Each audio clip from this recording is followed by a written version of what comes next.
राधे राधे दोस्तों, जया एकादशी का व्रत 1 फरवरी 2023 को रखा जाएगा। जया एकादशी व्रत के दिन पूजा के बाद कथा का ज़रूर से श्रवण करना चाहिए। इससे पूजा का पूर्ण फल प्राप्त होता है।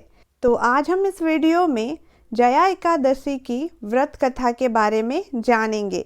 माघ महीने के शुक्ल पक्ष की जया एकादशी का व्रत हरिहर भगवान विष्णु को समर्पित है। एकादशी का जन्म हरिहर के शरीर से ही हुआ है। यही वजह है कि सभी व्रतों में इसे बहुत महत्वपूर्ण माना जाता है।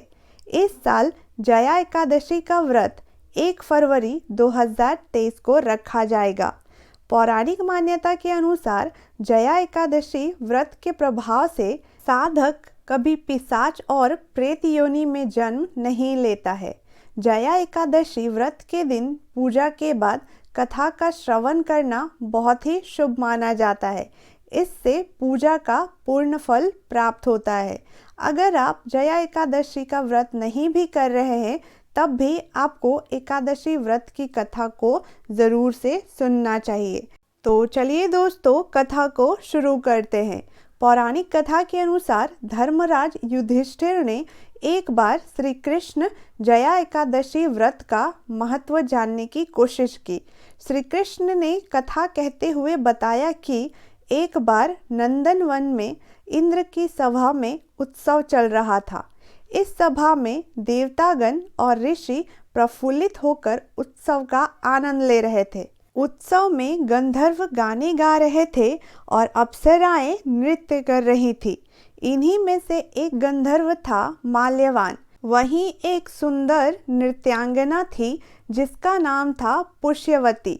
उत्सव के दौरान पुष्यवती और माल्यवान एक दूसरे पर मोहित हो गए और सभी की उपस्थिति में वे अपनी मर्यादाएं भूल गए। पुष्यवती और माल्यवान के इस कृत्य से देवतागण और ऋषि असहज हो गए। इसके बाद देवराज इंद्र भयंकर क्रोधित हो उठे। इंद्र ने दोनों को श्राप दे दिया कि वे स्वर्गलोक से निष्कासित होकर मृत्युलोक अर्थात पृथ्वी पर पिशाच योनि में निवास करने लगेंगे।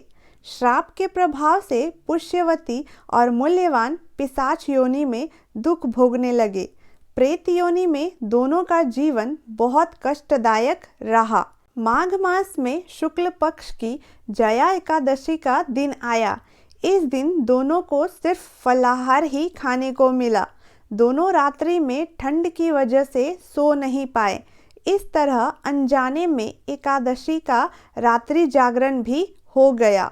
उस दिन वह अपने किए पर पछतावा करते हुए भगवान विष्णु से इस कष्टदायक जीवन से मुक्ति पाने की प्रार्थना की। अनजाने में ही दोनों ने जया एकादशी का व्रत पूर्ण कर लिया, लेकिन सुबह तक दोनों की मृत्यु हो गई। इस व्रत के प्रभाव से दोनों को पिशाच योनि से मुक्ति मिल गई और वह दोबारा स्वर्गलोक चले गए। देवराज इंद्र ने जब दोनों को देखा तो चकित रह गए और पिशाच योनि से मुक्ति कैसे मिली इसके बारे में पूछा। मूल्यवान ने कहा, यह भगवान विष्णु की जया एकादशी का प्रभाव है। हम इस एकादशी के प्रभाव से पिशाच योनि से मुक्त हुए हैं। इंद्र इससे अति प्रसन्न हुए और कहा कि आप जगदीश्वर के भक्त हैं, इसलिए आप अब से मेरे लिए भी आदरणीय हैं। आप स्वर्ग में आनंद पूर्वक रह सकते हैं। कथा सुनाकर श्री कृष्ण ने यह भी बताया कि जया एकादशी के दिन जगपति जगदीश्वर भगवान विष्णु ही सर्वथा पूजनीय है। जो श्रद्धालु भक्त इस एकादशी का व्रत रखते हैं उन्हें 10वीं तिथि को एक समय आहार करना चाहिए। इस बात का ध्यान रखें कि आहार सात्विक हो। एकादशी के दिन श्री विष्णु का ध्यान करके संकल्प करें और फिर धूप, दीप, चंदन, फल, तिल और पंचामृत से विष्णु भगवान की पूजा करें। इससे मनुष्य को पिशाच योनि से मुक्ति मिलती है।